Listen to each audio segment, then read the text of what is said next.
Hello. All right, let's talk about some 1 billion year old cellular fossils and let's look at the evidence that these cellular fossils may actually preserve organelles. Yeah, which would be extraordinary fossil preservation indeed. Shown up there is our inspiration for the day. It's a little eukaryotic nucleus with all the little organelles. Look at those little mitochondria swimming around, happy as can be. Yeah. Okay, these come from the northwest coast of Scotland, and these fossils are preserved in monazite and xenotime crystals. Monazites is just this catch all word for a bunch of different phosphate minerals that are made with a variety of generally heavy rare earth metals. So, very big nuclei, cesium, lanthanum, yeah. Nd is neodymium. These are things like that you need to make a mobile phone work in small amounts. Xenotime is I think it's yttrium with a Y phosphate. Although, honestly, yeah, I don't even know all my elements to symbols down in this part of the table. These are the ones that are usually set off below in the lanthanide and actinide series. And they come from the paper that's shown here. Everything in this presentation comes from that paper. Yeah, because I think these guys did some pretty spiffy work. So let's look. Here are examples of what they saw. So they're sectioning rock. They're taking micrographs of the rock, and they're seeing things that are about the right size to be cells. Now, a normal cell in the body, if I remember right, is about 7 microns in diameter, and boy, these look like about 7 microns in diameter. Doesn't mean everything that's 7 microns is a cell, but they've got a ring around the outside, and they got a little hard blob of something in the center. And yeah, your spidey sense is tingling, mine is too. And look, there's one of those little blob things in every one of these cells. Before we look at the results, a good thing to do in science is to say, well, what would it take to convince me that these are potentially nuclei? They're 1 billion years old, so we know from the molecular fossils lecture that there is no way there's going to be intact DNA. But what would be left from the DNA that used to be in the nucleus? A bunch of assorted carbohydrates, which would look pretty much like any other carbohydrates, so that's not going to be great. But we should get a lot of phosphates left over. There should be a real concentration of phosphates in whatever used to be the nucleus. And so maybe that'll help us find something. See if we could find something like that.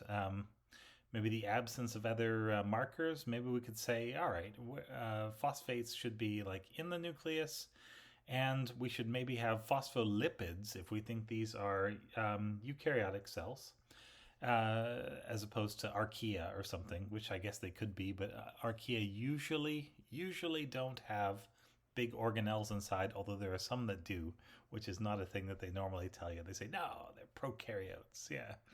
But they sometimes have internal membrane bound containers. So, I don't know.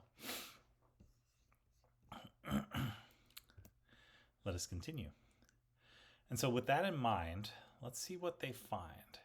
And so here they're doing a kind of that backscattered electron mode, where the electrons are going to come back to the detector or to a nearby detector.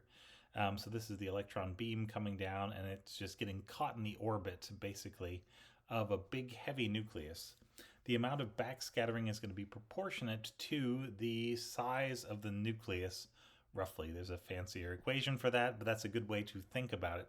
So bigger nuclei, more backscattering. And here we must have some very, very big nuclei, because look at that. And we are getting backscattering that's coming all the way back and absolutely lighting up. And look where it is. So we've got each of these cells has a little marker which has been shown up in black. Now that's interesting, because that's about where, if this was a cell, and never assume that it's a cell, but if this was, we would expect like a cell wall or a cell membrane, depending what kind of cell it is. And I don't think we have any good reason to suspect it's one kind over another. But then we have inside the cell, we have another of whatever that is. And so now I'm thinking, oh, is that a nucleus? Is that just a weird section where one cell appears to be poking through another, but really they're just like this and we sectioned it? I don't know. But I'm curious. But you get the concentration of all those minerals in the inner chamber there. And so they then do additional tests on these, and they figure out that these are monazite crystals. And so these are phosphates of various rare earth metals. Oh, that's interesting. So these rare earth metals have formed little crystals here, which are occupying this sort of inner sanctum of what appears to be a cell fossil, which I'm thinking maybe nucleus. Maybe this is the old phosphate from the nucleus. But at this point, what would you need to know in order to tell that for sure? Well, they've shown there are big nuclei there, which are going to be the cesium nucleus and the neodymium nucleus. They haven't shown me there's phosphate there yet, or they haven't shown the evidence for that, so I would want to see that. First, they're going to show some more of these and say, hey, over and over, we're seeing the same pattern. There's a little special crystal of a phosphate mineral about dead center in a cell. And sometimes there's this sort of, looks like maybe carbon layer around the, and the crystal is sort of centered on that. Yeah.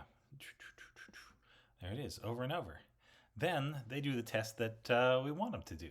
And so they're going to actually look and see the elemental composition of this. Yeah, they're going to, what's the, I think that's HAADF, and we would have to go and look that up. Oh, there we go, energy dispersive spectroscopy, EDS. So that's going to be a technique that we're going to shoot electrons at things, and we're going to look at the electromagnetic radiation that comes back from when those electrons crash into stuff or get too close to stuff and excite other things. So here is the fossil, and they're showing that, hey, there's a signal running around the edge. That stuff that looked like a little black rim seems to be loaded with carbons. There's a little carbon coating on the outside of this thing. You're like, ooh, which you could get from a cell wall.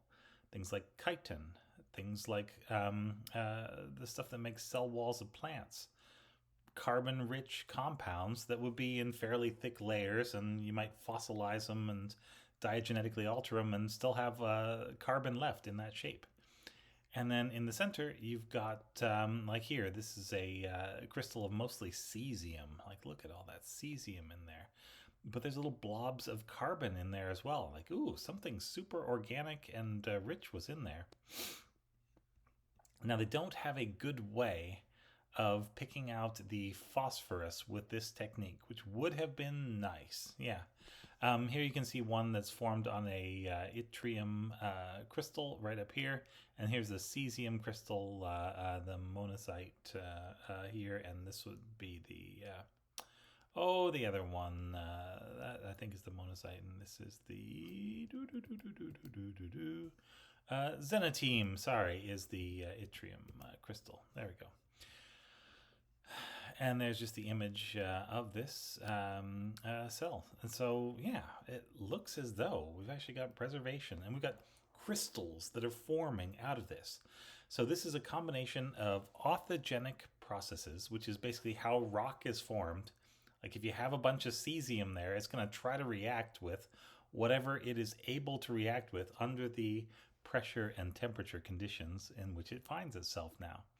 And if there's a lot of phosphate around, those oxygens are pretty reactive. And so it looks like we ended up forming cesium phosphate, basically crystals there, or yttrium phosphate crystals. And the oxygens of those phosphates seem to have left the carbon behind, which could be the rest of the DNA. This could be the proteins that used to be in the nucleus. And they've ended up in blobs, just sort of shunted over here. basically as the crystal is growing out and replacing them. So the original nucleus may have just been sort of this big, but we've sort of grown this giant crystal out of it with all that extra cesium that's come in. Same thing here. Maybe that's the original nucleus, and then we've sort of expanded. Or maybe this was the entire nucleus, and we've just sort of pushed all the leftover carbon into one spot. So, there you go. Some evidence for subcellular preservation in fossils, which is pretty bizarre and something you won't often see in popular science literature, but it's there. Yeah, at least some evidence for it. Okay, orthogenesis, formation of rock, diagenesis, alteration of elements in the process of formation of rock. So you could see diagenesis as related to and perhaps subordinate to orthogenesis. I think that would be an okay way to think about it. And yeah, we talked about that. Evidence for nuclear preservation, the arrangement of elements, the fact that the phosphorus is always centered in the cell, the phosphate minerals rather, in an area where there's kind of a skeleton of a little round thing that has little blobs of carbon around the edges of it that sure could be a nucleus.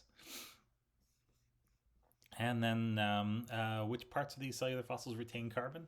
The, whatever it is, cell membrane or cell wall, areas of the nucleus inside of it, and maybe the outside edge of the nucleus in some cases. What are monazite and xenotime minerals? Why, look back to slide 1, you'll have a very good idea what those are.